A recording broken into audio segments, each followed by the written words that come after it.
Donna J. Jodhan presents Ask Donna, a weekly podcast on a plethora of topics and tips.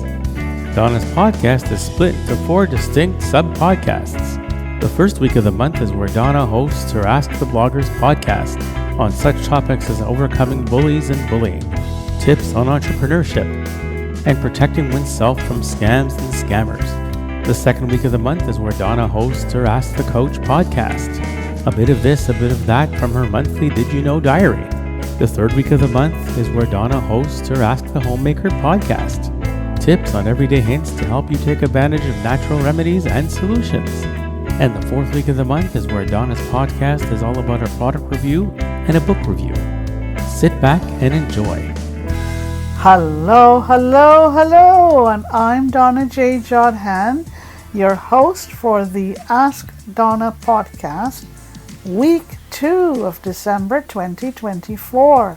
Yes, we are up to the second week of December 2024, and I want to thank everyone for continuing to tune in to listen to me and to keep sending me your thoughts, your comments, your suggestions, and your feedback. Thank you very much to everyone.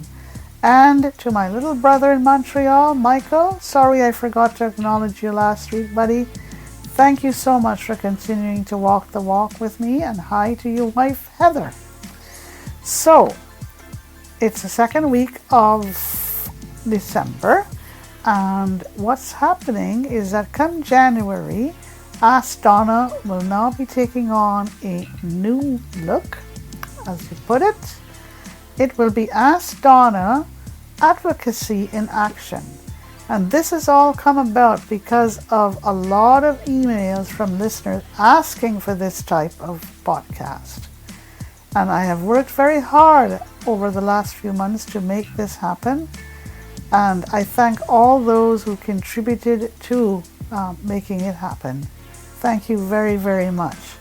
So come January, it will now be called Ask Donna, Advocacy in Action. All right?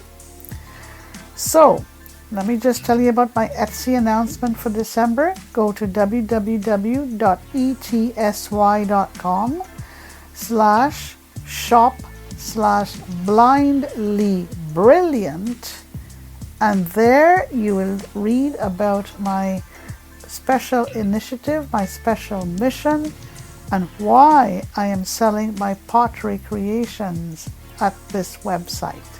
It's not just about selling my pottery, it's about using the sales from my pottery proceeds to work on projects for kids with special needs. Why not join me? Come join me and let's have a lot of fun doing it. All right? Okay, so now we're up to the second week for the month of December. We'll start by telling you it's the segment of Ask the Coach, me, the coach.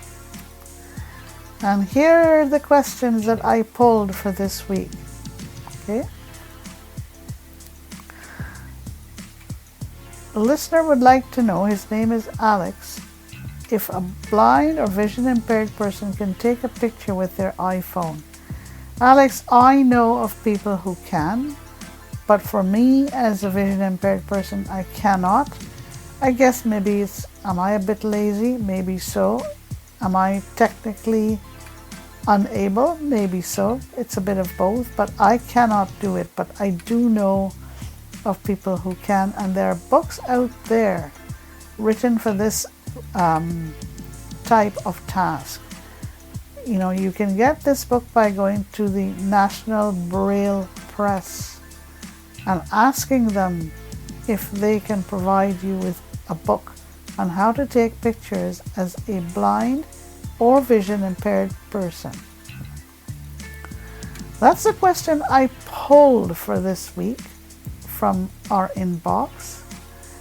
And let's get into a bit of this and a bit of that from Donna's Did You Know diary. Here's what I learned for this month. Number one, how do you know when it is good for a pineapple to be peeled? When is it ripe enough so that you can peel it?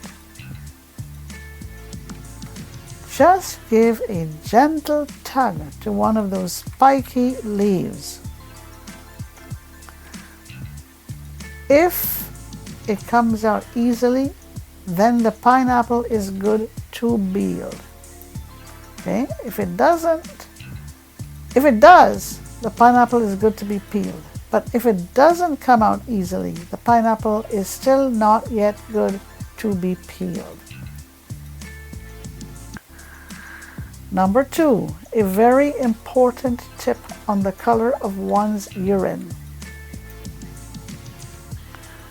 If your urine comes out clear, it means that your kidneys are functioning properly. If it is yellow, it could be from the pills that you are presently taking, or it could be from an infection. It is always best to check with your family physician. Number three, about those pretty little candle flies. And you normally find candle flies in warmer climates. Okay? I'm not sure, if you find them very easily in North America, probably in the summer in very warm climates. Okay? But here is an important tip about candle flies. It's an informational tip. The female candle flies are very, very vicious. Very, very vicious. They use their little lights to attract the males. And when the males get close enough, they attack them, and oh yes, they devour them. Very vicious female candle flies. Number four, if you're traveling to Saint Martin for the holidays, if you live in North America and you're traveling to the Dutch side of this island, there is no need for you to take a power converter with you. The Dutch side is fine for if you're traveling there. Okay? Number five, about gold.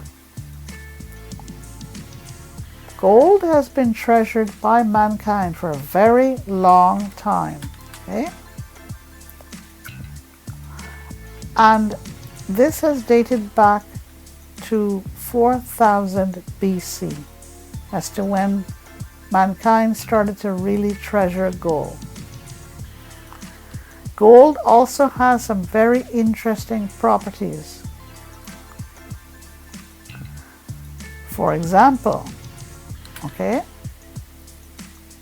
a cubic foot of gold weighs about half a ton. Yeah. A cubic foot of gold weighs about half a ton. And a 1 ounce piece of gold can be pressed to cover about 300 square feet. Imagine this. A 1 ounce piece of gold can be pressed to cover 300 square feet. Gold is defined to remove its impurities. This usually involves many cycles of heating and cooling.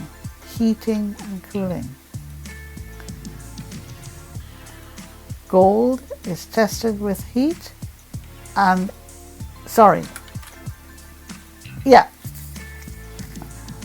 it is tested with heat and it is made pure by going through the fire, right? Don't let anyone fool you about that particular tip. Number 6, all about eating a bit too much turkey. Pay attention, it's the holiday season. Thanksgiving is over, but we are still open to be eating a lot of turkey for the holiday season. So here's my tip. Okay, during this time of the year, during the holiday season, turkey becomes one of the favorite meats. Okay, just do not eat too much of this bird. You know why? It tends to make you sleepy. I know that because I've done it once or twice inadvertently and I fell asleep. Okay, number 7, about refreshing your liquid honey when it starts to go funny on you. When it starts to go sugary. Place your honey, your jar of honey, in a bowl of very hot water.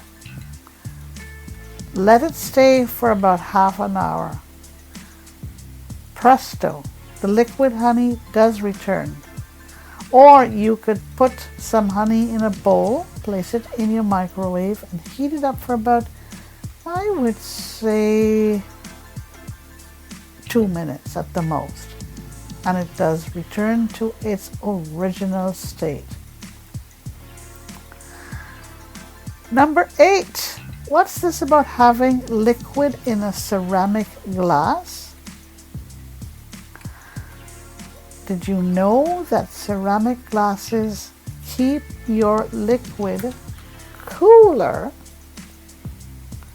for much longer than any other type of glass? I know this because I've tried it. Okay, now it's time for questions that I have received, and it's called Questions to the Coach. Nicholas would like to know how to avoid sweeping bottles off of his counter. Well, Nick, here's what you do. Just put your bottles in one corner of your kitchen counter. Make sure you know which corner it is. Let the bottles be in a corner that is furthest away from the edge of your counter. So that way you can avoid sweeping bottles off of your counter. Okay? Zach is looking for a way to learn how to place batteries in his devices. Okay, Zach, you have your battery compartments whereby you have one end of each little slot has a spring and the other end does not. Place the back of your battery, that is the back of the battery, against the spring, and place the other end of your battery towards the other end of your little slot. Again, so your battery has two ends. One end is sort of smooth and the other end has a little dot. The end of the battery that is smooth, place that against the spring in your slot. And the other end of your battery that has the little dot, place it towards the other end and you should be fine. Okay? All right. Tiernan is looking for a way to label his microwave as a vision impaired person. Okay? Tiernan, what I find is if you use either Braille or you use those little dots, I'm not sure what you call them, but they're sold in packages, okay? You can put dots, have someone help you put the dots on the panel of the microwave. But you know what? You can also buy those microwaves that are talking microwaves, which are much easier for you to manage. I would first look at the talking microwave and then, if that doesn't work, either use Braille labels or use raised dots or those little shapes that you can buy in any craft store in your neighborhood. That's it for me for this week, folks. I want to thank everybody for continuing to listen in. Don't hesitate to send your requests to me to Ask Donna on blindlife@gmail.com or donnajodhan@gmail.com. Put in the subject line what you're looking for. And although we're going to be changing to the Ask Donna Advocacy in Action podcast as of January, I am still happy to send you any information on the Ask Donna podcast, past podcasts. Tell me what you're looking for and I'll be happy to send it. Okay, so this is it for me. You guys have a great rest of the day, a great rest of the week. Take care, stay safe, and we'll see you next week. Bye for now. That's it for this week. Donna hopes that you enjoyed her podcast today. She thanks you for having taken the time to tune in and looks forward to being with you next week. Send your thoughts and feedback to Donna at AskDonna on blindlife@gmail.com.